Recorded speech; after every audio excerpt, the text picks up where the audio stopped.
Hi, everybody.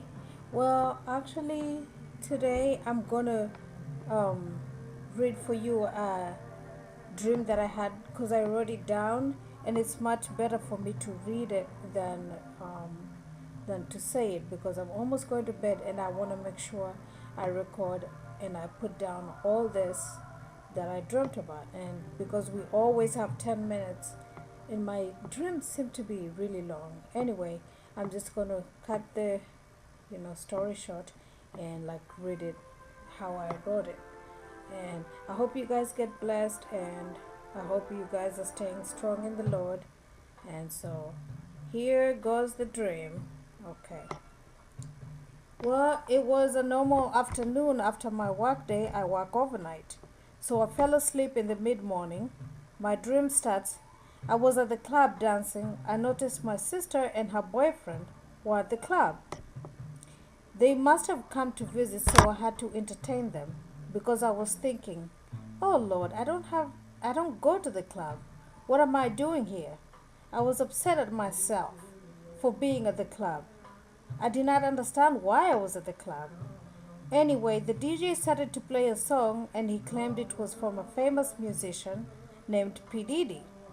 The song was titled Lamb of God. I felt such a sick I felt sick to my stomach. How can these people mix God and the club? And how can P. Diddy even have the nerve to remix a song that is meant for worship to his own liking?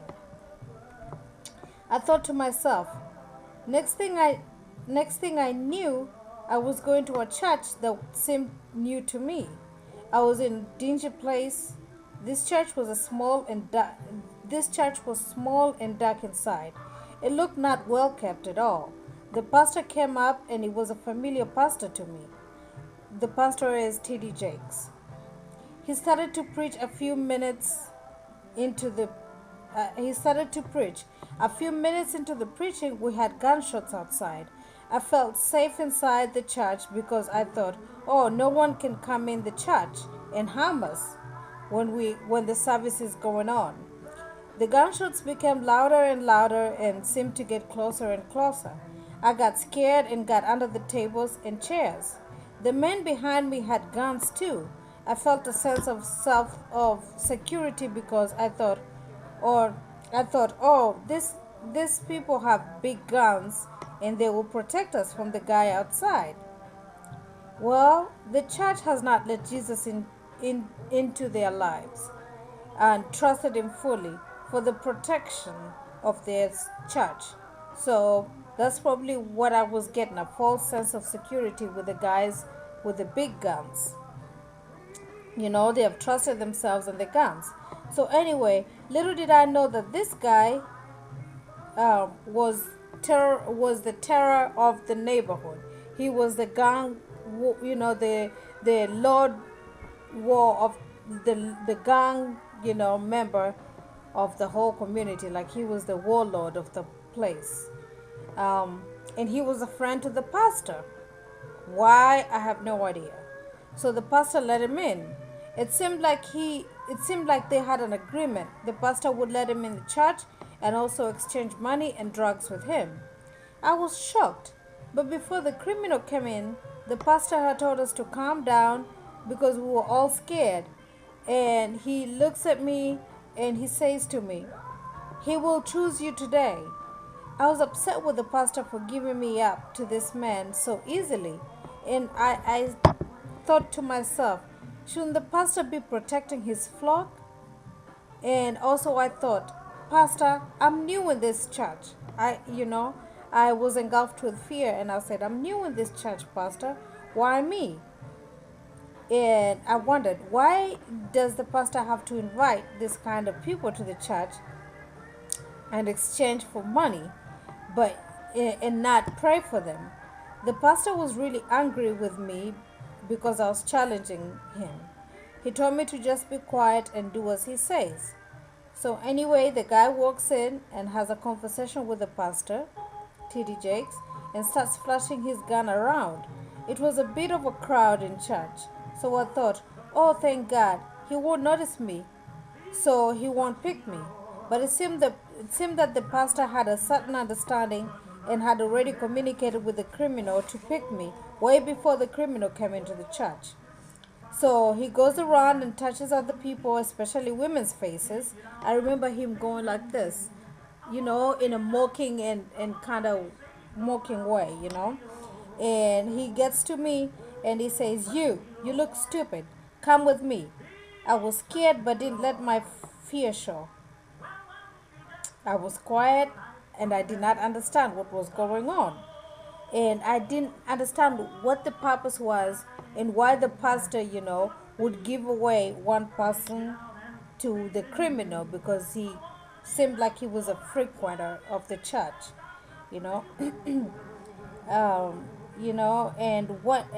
I couldn't understand why and what my purpose was with this man. The church congregation seemed to know the deal. They knew the deal. They knew that he comes in, one person is told to, I guess, pray for him or communicate with him or fellowship with him, and he kind of looks at that person and sees whether he can invite him to his criminal life, whether one of them is easy to invite to the criminal life. So the guy picks me because he said, you look stupid, come to me. So I go next to him and I hold his hands and started talking to him. I was filled with so much love for him, so much love. But I noticed how angry and mad at the world he was. And inside me, I thought, if only he knew how much I loved him, he wouldn't be this mad and angry. This man was so mad and angry. And I wondered why the pastor tolerated him the way he was instead of leading him to the love of God or telling him of the fear of God and repentance of God so that he can understand that he can't be angry and bitter anymore. Um, and the guy noticed that I was holding his hands and he asked me, he said, do you know what you're doing? And with a loving heart, I said to him, yes, I do. But he also noticed that I was loving and kind, and he was being pulled to my lovingness and kindness.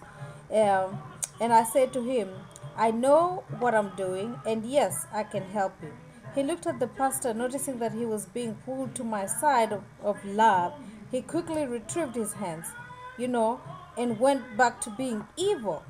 He looked at the pastor for confirmation. He kind of looked at the pastor to see whether the pastor is disappointed in him or not. you know and the pastor looked like he was being mad that I was pulling him closer to me. And so he went back to, like he was shocked, like, oh, I'm being nice, I can't be nice. And he started asking me questions. Have you ever had a criminal record? I said no. Not even a traffic ticket? I said no. A DUI? No. And then he goes, why does the pastor choose you for me when your record is clean? I said, I don't know. But he kept glancing at the pastor. Next thing you know, the pastor brings him a gun to finish the job, you know, because the guy was ready, sitting there, waiting. And he had a gun, but the guy didn't pull the gun out. But the pastor gave him the gun to finish the job. And all of a sudden, I woke up. They seemed like they were both going to kill me, but the pastor seemed more interested in doing that more than the angry guy. The angry guy seemed more like he would sway back to me, sway back to lovingness and kindness if only somebody told him. So I noticed that the pastors are letting people do a lot of things. They're tolerating it. They're like, well, we tell you the word, that's it. You know, they're just letting people be churchgoers, and that's it. Even the criminals and the hard-minded criminals.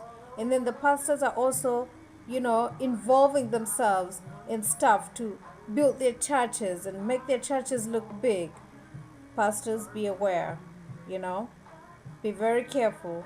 The time is near, and the church is becoming filthy and dirty because this church I was in was dingy. Anyway, I'll make the next video number 2, So just wait for video